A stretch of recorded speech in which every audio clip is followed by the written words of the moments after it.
สบายดีพี่น้อง FC ทางฝั่งไทยฝั่งลาวนะครับมาฟังหนุ่มลาวเล่าประสบการณ์กลับจากประเทศไทยถูกตำรวจรีดไถเงินไปชมคลิปบางช่วงบางตอนกันครับผมเดี๋ยวคอยสิเว้าสู่ซุมเจ้าฟังเนาะการที่ว่าเฮาเมื่อบ่มีบัตรนี่เฮาต้องเจออิหยังแหน่เนาะเพราะว่าค่อยเจอมาแล้วเนาะเจอมาแล้วเสียเงินหลายถ้าเฮาไปถึกก็เสียเงินบ่หลายเนาะถึงว่าสิเมื่อแบบบ่มีบัตรก็สร้างเสียบ่หลายแต่บังเอิญว่าข้อยนั่นไปบ่ถูกทางอืมแต่ว่าข้อยบ่ฮู้ว่าเจ้าหน้าที่อีหลีหรือว่าเจ้าหน้าที่ปลอมอยู่ในคิวรถสวรรค์นั่นไปส่วนข้อยเนาะ เห็นข่อยลงจากรถแล้วก็ไปส่วนข่อยขึ้นไปอยู่ข้างบนเนาะข้างบนที่บัดก็บ่ฮู้ดอกก็คือว่าย่างขึ้นไปเป็นชั้นสองย่างขึ้นไปแล้วถามข่อยว่าเป็นหยังคือบ่เฮ็ดบัตรเรืองมาอืมที่จริงหั่นข่อยก็เป็นคนลาวเด้ข่อยก็เป็นคนลาวข่อยบ่ได้เป็นคนเวียดบ่ได้เป็นคนเจ๊กคนจีนเนาะแต่ก็ข่อยก็บ่ฮู้ว่าเจ้าหน้าที่อีหลีหรือว่าแม่นหรือว่าบ่แม่นข่อยบ่จักเออ แต่ในวินาทีนั้นก็ค่อยก็งงว่าเอ้าค่อยก็อยู่ฝั่งลาวแหละเป็นหยังต้องแบบอยากเอาเงินหั้นนะว่าง่ายๆก็อยากปรับใหม่บ่หรือว่าหยังก็บ่ฮู้เนาะหรือว่าเฮ็ดด้วยที่ว่าการที่ว่าเพิ่นเฮ็ดให้เฮาลาบเฮาจื้อให้เทื่อหน้าแหละถ้าบ่มีบัตรแหละอยากให้เฮาเฮ็ดบัตรเรืองมาแล้วถามเขาว่าเป็นหยังเจ้าคือบ่เฮ็ดบัตรเรืองมาข้อยก็เลยว่าบ่ได้เฮ็ดมาเนาะข้อยก็เว้าง่ายๆตอบตรงๆว่าบ่ได้เฮ็ดมา แล้วบัดทีนี้ก็พาค่อยขึ้นไปข้างบนเนาะอยู่บริเวณตลาดสวรรค์มองที่ว่าขายเสื้อผ้าเนาะพาขึ้นไปแล้วก็อยากได้น้ำข่อย2,000เอออยากได้น้ำข่อย2,000เอ้ยแม่นบ่วะอยากได้น้ำข่อย2,000แล้วค่อยขอน้ำก็จะพอดีก็เอาน้ำข่อย1,500เนาะที่จริงน่ะค่อยก็บ่ฮู้ว่าค่อยผิดอีหยัง ทั้งที่ว่าข่อยก็ข้ามมาเป็นคนลาวพอแห้งแล้วข้ามมาฝั่งลาวพอแห้งแล้วข่อยยังเสียเงินหม้องนี้อีกได้จุมเจ้าอืมข่อยบ่ฮู้ว่าคนมีบัตรหั่นมาแล้วก็เจอคือข่อยหรือบ่นี่ข่อยก็บ่จักเนาะเออเพราะว่าเขาท่าอยู่ในคิวรถสวรรค์นั่นเขาท่าเบิ่งว่าผู้ใดที่มาโดยที่บ่มีบัตรนี่เขาต้องเบิ่งข่าวก่อนหน้านี้ที่เขาเบิ่งเฮาที่เขาตรวจเช็คพาสปอร์ต ในรถอันในรถโดยสารที่ว่าแล่นออกจากขี่รถสวรรค์ไปบ้านต่างๆนี่นั่นที่เจ้าเห็นคลิปตัวนั้นก็คือว่าตัวนั้นแหละที่เขาหาเบิ่งว่าเฮานั้นได้ไปต่อพาสปอร์ตบ่ถ้าบ่ได้ไปต่อแล้วเขาก็สิเอิ้นไปขึ้นหม้องนั้นแหละก็ง่ายๆคือว่าเสียเงินนั่นล่ะแต่ถ้าบ่เสียเงินเนาะถ้าบ่เสียเงินเขาก็สิส่งไปให้อีกเทื่อนึงส่งไปให้อัน เจ้าหน้าที่อีกเทื่อนึงอันนี้คอยก็บ่จักนะว่าเจ้าหน้าที่หรือว่าบ่เจ้าหน้าที่เนาะเขาบอกคอยมาแน่นี่ถ้าว่าเอ้าถ้ายอมเสียก็คือว่าบ่ต้องส่งต่อแล้วเนาะเสียแล้วก็แล้วเพราะว่าคอยก็เอาพี่น้องฟังแล้วเก่งกันจังไดนะครับเกี่ยวกับหนุ่มลาวกลับจากประเทศไทยเนาะหวังไปเที่ยวสงกรานต์ก็คือหนุ่มลาวคนนี้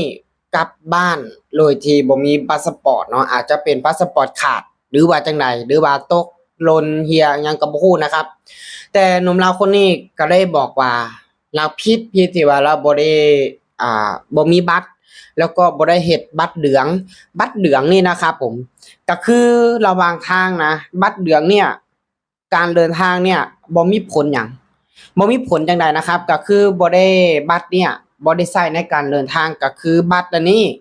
ยังยืนเฉพาะการข้ามลานแค่นั้นเองยังยืนแบบว่าก็คือเฮาแบบ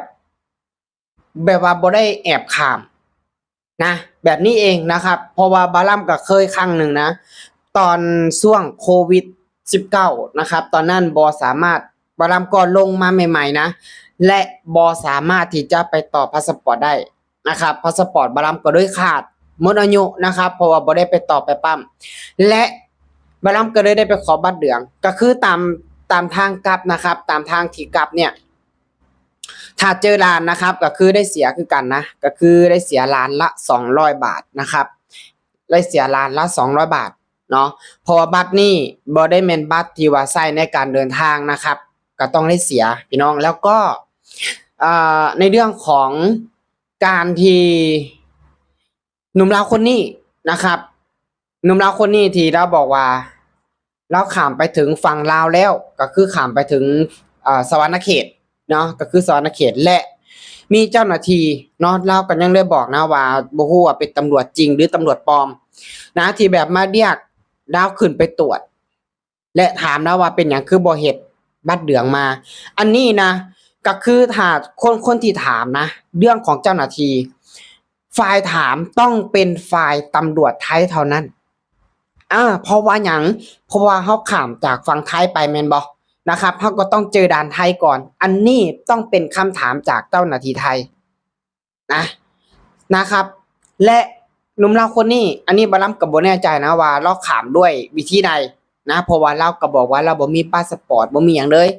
แล้วแอบข้ามบ่รู้ว่าจังใดนะก็บ่ฮู้คือกันนะครับนะเพราะว่าเราก็บอกว่าเราบ่มีบัตรและเราก็บ่ได้เฮ็ดบัตรเหลืองนะครับก็บ่ฮู้ว่าเราข้ามวิธีใดและอันนี้ข้ามไปถึงฝั่งลาวแล้วก็คือถ้าเอาจริงๆนะถ้าข้ามไปถึงฝั่งลาวแล้วก็คือบ่มีหยังทุกอย่างมันก็คือจบแล้วพี่น้องพอข้ามไปถึงฝั่งนั้นแล้วแต่ว่าเจ้าหน้าที่ตำรวจลาวเองบ่ยอมนะเรียกเราไปตรวจไปสอบถามนะครับถ้าอันนั้นก็คือเรียกเก็บเงินตอนแรก 2,000 ซั่นบ่เราว่าเมื่อกี้ 2,000 และเราก็ได้บอกว่าบ่มีสุดท้ายได้ก็ได้จ่ายไป 1,500 ทุกคนอันนี้คือก่อนหน้านี้นะที่สิ่งที่เล่าเนาะคือก่อนหน้านี้ที่มีภาพมีคลิปหลุดออกมาที่ว่าเจ้าหน้าที่ตำรวจลาวไปหาตรวจพาสปอร์ตคนลาวเองอยู่ในรถโดยสารทุกคนที่ว่าคนแชร์กันเต็มโซเชียลตอนช่วงหนึ่งนะครับที่มีคนลาวออกมาตั้งคำถามว่าเป็นคนลาวแท้ๆเป็นอย่างเจ้าหน้าที่ไทยเจ้าหน้าที่ลาวถึงเรียกตรวจพาสปอร์ตเป็นอย่างคือบ่เรียกตรวจบัตรประจำตัวนะนี่ครับที่ว่าคนลาวตั้งคำถามแต่ที่จริงแล้วพี่น้องสิ่งที่หนุ่มลาวคนนี้เว้าออกมาก็คือตรวจเพื่ออยากรู้ว่าผู้ใดได้ปั๊มพาสปอร์ตเข้ามาหรือว่าได้แอบเข้ามาจังใดนะครับเพื่อหยังเพื่อที่จะเรียกไปปรับเอาเงินนะครับคือสิ่งที่หนุ่มลาวคนนี้เล่าเมื่อตะกี้นี่นะอันนี้บ่าล้ำก็เลยเว้าตามนะครับนะพอมาก่อนนี้ก็มีคลิปมีหยังหลุดออกมานะครับที่ว่าเจ้าหน้าที่ลาวเนาะออกไปตรวจเรื่องของพาสปอร์ตคนลาวที่กลับจากประเทศไทยตามรถโดยสารทุกคนนะครับมันเป็นแบบนี้นี่เองวาล้ำก็เข้าใจแล้วเมื่อก่อนวาล้ำเองก็ตั้งคำถามในใจตัวเองคือกันว่าเป็นคนลาวและเจ้าหน้าที่ลาวเป็นหยังถึงเรียกตรวจพาสปอร์ตเป็นหยังคือบ่เรียกตรวจบัตรประจำตัวแทนในเมื่อเป็นคนลาวก็ต้องใช้บัตรประจำตัวลาวแม่นบ่นะครับทุกประเทศนะทุกประเทศก็ต้องใช้บัตรประจำตัวยั่งยืนเพื่อเป็นประชาชนลาวทุกประเทศแต่สำหรับประเทศลาวเองคือมารับเองก็เคยนะเคยที่แบบว่ามาลํกลับจากประเทศไทยมีช่วงหนึ่งที่ว่าลํไปซื้อซิมนะไปซื้อซิมโทรศัพท์และทางศูนย์ทางร้านโทรศัพท์เนาะจะลงทะเบียนซิมให้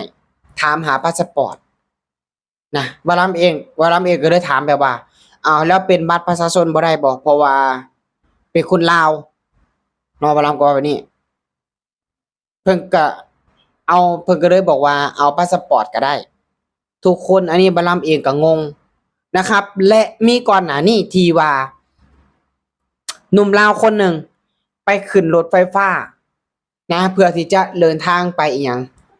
ไปแถวภาคเหนือน่ะขึ้นรถจากอีหยังขึ้นรถจากเวียงจันทน์นะขึ้นรถไฟฟ้าจากเวียงจันทน์ไปลงอยู่ไสอยู่วังเวียงมือไสน่ะก็คือมี